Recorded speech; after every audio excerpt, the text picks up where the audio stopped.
लानायनि जाहोनानो जाहैबाय फैगौ 18 नभेम्बर 2025 याव जों मोनसे गिदिरथार मोनसे हाबाफारि लादों। बे हाबाफारियानो जाहैबाय गासैबो बिटिसिनि बायजोआव थानाय गं 22 जिल्लायाव जोंनि खौसेथि बर' सुबुं आफादनि बानजायनायाव मोनसे सुबुं खुद्रिसारनाय हाबाफारि मोनसे लादों जोङो। मोनसे सिट-इन स्ट्राइक अबस्थान धर्मघट मोनसे लादों मोनफ्रोमबो जिल्लायावनो। लानायनि जाहोनानो जाहैबाय जे जोंबो मोनसे जिहेतु थामथि बर' गोजोन गोरोबथानि जोंबो सागानगिरि आफाद हिसाबै जोंहाबो माखासे बुंनो गोनां थाबाय। जे थांनाय 2020 मायथाइनि 27 जानुवारियाव जितु थामथि बर' गोजोन गोरोबथा जाना थांबाय, बे गोरोबथा मथे जोङो बिटिसिनि बायजोआव बे सुक्तिनि आधाराव 5.1 नि मथे जों जेरैहाय बर' कसारी वेलफेयार अट'नमास काउन्सिल मोननो हाबाय, किन्तु मोनदोंब्लाबो बे काउन्सिला 5 बोसोर बे एखे रोखोमै थाबाय। बिनि गामि सोसननाय, बिनि बियाब दानाय, बिनि बिसायख'थिया दिनैसिम जायाखिसै। जों गले गले जों दाबि होनायनि जाहोनाव 958 गं गामि 958टा गामि फार्स्ट फेजआव नटिफाइ खालामनानै बर' कसारी वेलफेयार अट'नमास काउन्सिलाव थिसनबाय आरो 162 गं गामि जों नटिफाइ खालामनो होबावदोंमोन, बेबो जाजोबाखै, दिनै बेबो जाफुङाखै। आरो बिनि बादैबो जोंहा मोनसे थाबाय डिमान्ड थाबाय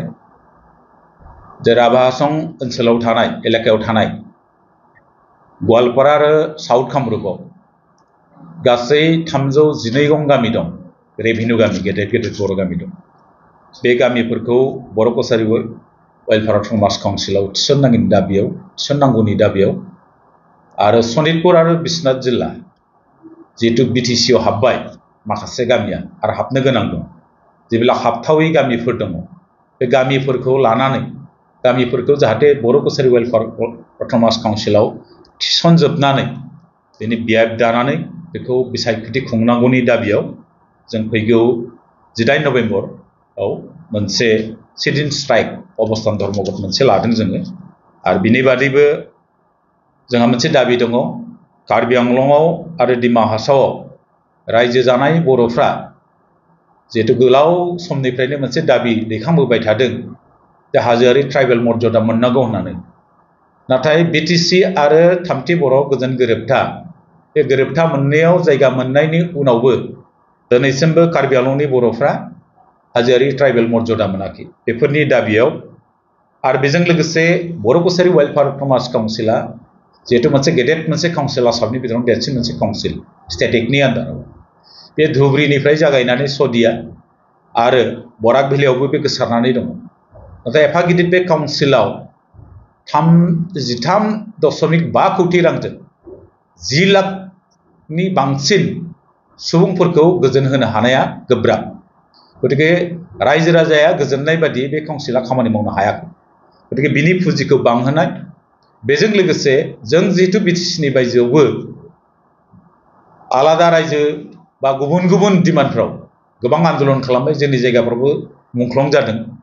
दुलाराय बर' फरायसा आफादनि सोमावसारनाय, बड'फानि सोमावसारनायावबो मुंख्लं जादों, बिएलटिनि सोमावसारनायावबो मुंख्लं जादों, जोंनि बायजोआवबो एनडिएफबिनियावबो मुंख्लं जादों। नाथाय बिटिसिआव 1500 कौटि मोनसे पेकेज हरबाय, किन्तु बिटिसिनि बायजोनि रायजो राजाफोरनि जौगाथायनि थाखाय जोंनो गरसेबो स्पेसियेल पेकेज हरदिया। जों बे स्पेसियेल पेकेजखौबो जों मोननो लुबैनायनि दाबियाव आरो बेजों लोगोसे जिहेतु आसाम टेट आरो सिटेट गोबां क्वालिफाइ जाना दं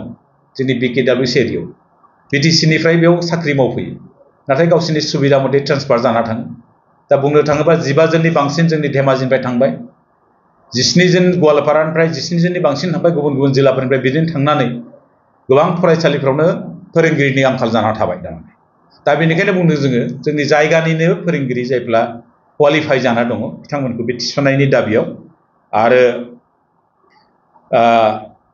जिबिलाक भेन्सार स्कुल दङ बेफोरखौ प्रभिन्सियेलाइज खालामनाय जिहेतु सुक्तियावनो दं 6.3 दफा, बे दफाखौ दिनैसिम सरकारा मावफुंजोबाखै। बे दफा मथे जे बर' मिडियामनि बिटिसिनि बायजोआव थानाय जिबिलाक बर' मिडियाम दं बेखौ स्पेसियेल माखासे कनसिडार होनानैब्लाबो बर' मिडियाम स्कुलफोरखौ सोरखारिकरण खालामनांगौ नाथाय खालामनाय जायाखै बेफोरनि दाबियाव आरो जोंहा मोनसे गोलाव डिमान्ड दङ बे डिमान्डआनो जाहैबाय जोङो जागायनायनिफ्रायनो जोंबो जाहाथे भारत हादरखौ सिबिनो मोननाय बादि जोंनोबो जों इसां पपुलास मोनसे हारि हिसाब जाबाय जेरै नागा रेजिमेन्ट होदों गरखा रेजिमेन्ट होदों थिग बिदि एखे लाइनावनो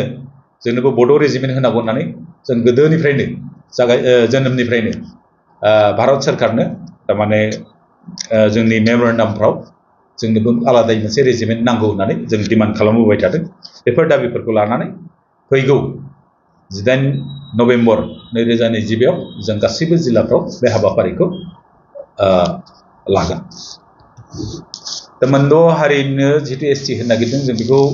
सिगांनिफ्रायनो जों बेखौ बिरोध खालामबोबाय थादों आरो खालामबाय थागोन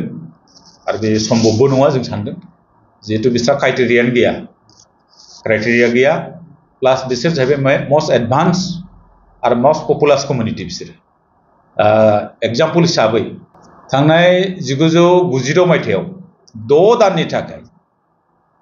मोनसेल' हारि कच राजबंशीखौ होदोंमोन एसटि 6 दाननि थाखाय 6 दान होनायावनो जोंनि जेब्ला एमएलएनि समस्ति बिथांमोना सेदोंमोन जेरै माजुलियाव करुणा दत्तआ देरहादोंमोन एसटि रिजार्भ खथायाव 6 दानाव थारमाने एसटि मोननायावनो आरो जेसेबांनाखि मेडिकेल कलेज जेसेबांनाखि इन्जिनियारिं कलेज इउनिभार्सिटि जेब्ला एसटिनि 10% रिजार्भेसन बिसोरनो दखल खालामजोबदोंमोन दा बिनि बादैबो बे 5टा जनगोष्ठी आहम मरान मटक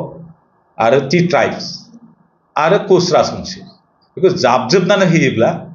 थारमाने जोंनि जितु अस्तित्व बे गोमागोन थारमाने बेखौ जोंहा मोनसे गिख्रंथाव आरो जाथिया खोब खैफोदाव दङ जों बेखौनो सानदों दा बिनि थाखायनो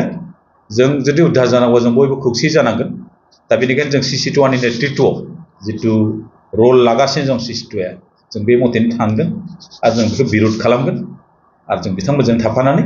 बेखौ बिरोध खालामबाय थागोन होननानै नोंथांमोननि गेजेरजों सानो